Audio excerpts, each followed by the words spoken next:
Martine, petit rat de l'opéra, lu par Anne. Un jour, Martine dit à sa maman: « J'aimerais tant savoir danser comme Françoise, ma petite amie, je crois que j'y arriverai. Tu sais, on ne devient pas danseuse du jour au lendemain. Cela ne fait rien, j'apprendrai. Il faudra que tu ailles à l'école de danse. Si papa est d'accord, j'irai m'inscrire, avait répondu Martine. Martine s'est laissée convaincre. Papa a dit oui. Enfin, après avoir passé un examen médical, Martine, accompagnée de son amie Françoise, est entrée à l'école de danse. Les premières leçons ne furent pas faciles du tout pour Martine, mais à présent, elle est la première de la classe.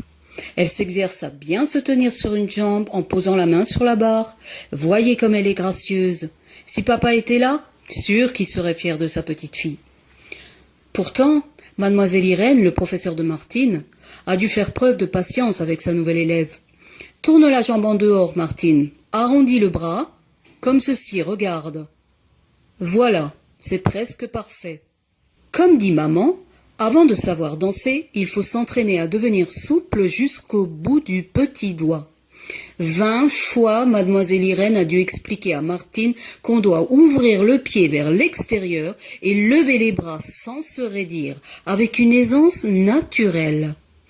Vois-tu, Martine, un petit rat doit exécuter correctement les 5 positions que voici. Ce n'est pas tout. Que dirais-tu d'une danseuse qui ne pourrait pas plier les jambes avec souplesse, ni se relever sur les pointes? Cela paraît simple. Et cependant, avant d'être une excellente élève, Martine a dû répéter et répéter encore le dégagé, le grand battement, le rond de jambe. Ah non, pas n'importe comment. Le mieux possible et sans perdre l'équilibre. C'est ainsi, à force de persévérance, que Martine deviendra danseuse. Mesdemoiselles, recommençons. Regardez-vous dans le miroir au fond de la salle et suivez donc la mesure. 1, 2, 3, 4. Ensemble, s'il vous plaît. Nous passerons à l'exercice suivant quand celui-ci sera parfait. Martine, veux-tu bien montrer à tes amis comment se tenir sur la pointe du pied? Demande le professeur. Martine, de bonne grâce, s'exécute aussitôt.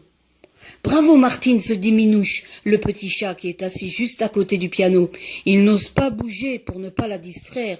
À propos, connaissez-vous Minouche? Minouche vient tous les jours à l'école avec mademoiselle Irène, sa maîtresse. Il connaît les arabesques, les entrechats et les pirouettes jusqu'à la pointe des moustaches. Lui aussi saurait prendre des attitudes, même peut-être ferait-il n'importe quel exercice. Il est ce qu'on appelle un savant Minouche. Jour après jour, semaine après semaine, Martine est devenue l'amie de Minouche. N'importe qui ne devient pas l'ami de Minouche, le chat de la maîtresse. Jamais le petit chat n'a vu une élève aussi douée que Martine. Et croyez-le, il en a connu des petits rats dans cette classe. Si vous ne savez pas ce qu'est un petit rat, demandez-le donc à Minouche. Mais nous, vous répondra-t-il, un petit rat, ça n'a rien à voir avec les souris. Un petit rat, c'est le nom que l'on donne aux fillettes qui ont l'âge de Martine et qui suivent les cours de la classe de danse à l'opéra. Maintenant, vous savez ce qu'est un petit rat. Alors, allez donc voir s'exercer Martine. Son professeur vous expliquera comment on devient danseuse pour de bon. Pour devenir une parfaite danseuse, il ne faut pas seulement exécuter des figures difficiles. Martine doit aussi apprendre à balancer le bras comme pour cueillir une fleur, ou bien à lever les mains au-dessus de la tête, avec grâce. Ainsi ferait une reine qui porte sa couronne. Sur scène, le moindre mouvement a son importance. Une danseuse est souple comme le chat, légère comme la plume, agile comme l'écureuil, gracieuse comme le cygne. Quand Martine danse, elle peut représenter toutes sortes d'images, par exemple le feu follet dans l'herbe, ou la lumière éblouissante, ou encore tout simplement le papillon qui s'envole. Cela ne s'apprend pas en une leçon, et vaut bien la peine de faire un effort, ne pensez-vous pas? Mais oui, Martine, le professeur sait bien que tu as mal aux jambes quand tu rentres le soir chez toi. Ton pied ne veut plus obéir? Demain pourtant il faudra continuer à t'exercer encore, si vraiment tu veux devenir une première étoile. Qu'est-ce qu'une première étoile? Demande Patapouf qui vient justement d'apporter les chaussons de pointe de Martine. Une première étoile, c'est la danseuse qui danse le mieux parmi toutes celles du ballet.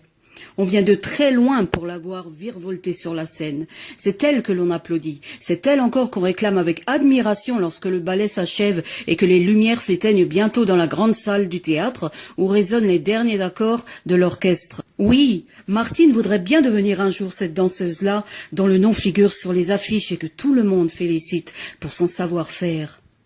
Devenir un jour une première étoile, cela n'est pas donné à chaque élève de la classe de danse. C'est déjà très bien lorsqu'on arrive comme Martine à faire sans faute tous les exercices. Pourtant oui, le soir dans sa chambre la tête lui tourne un peu à force d'avoir dansé tout l'après-midi avec ses compagnes. Déjà, Martine se voit dans la classe supérieure, celle des grandes élèves qu'on regarde tourbillonner en attendant que vienne le tour des plus jeunes. Il lui arrive aussi quelquefois de se croire devenue la première danseuse de l'opéra. Alors, Martine s'endort et se met à rêver. Elle devient légère, légère. Elle est comme une plume soulevée par le vent. Sans peine, elle exécute des glissades, des entrechats.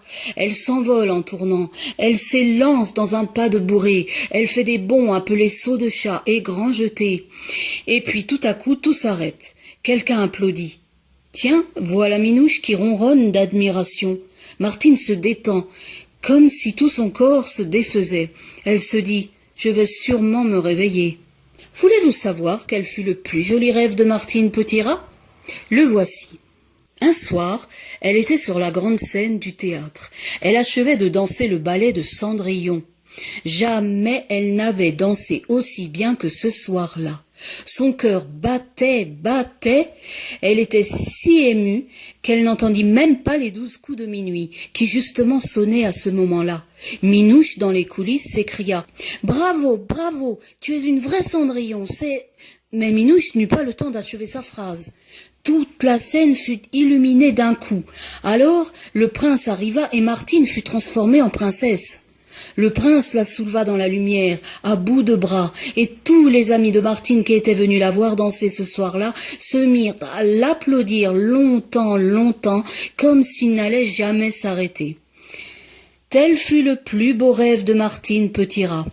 Pourtant, qui sait si elle ne sera pas un jour première danseuse pour de bon ?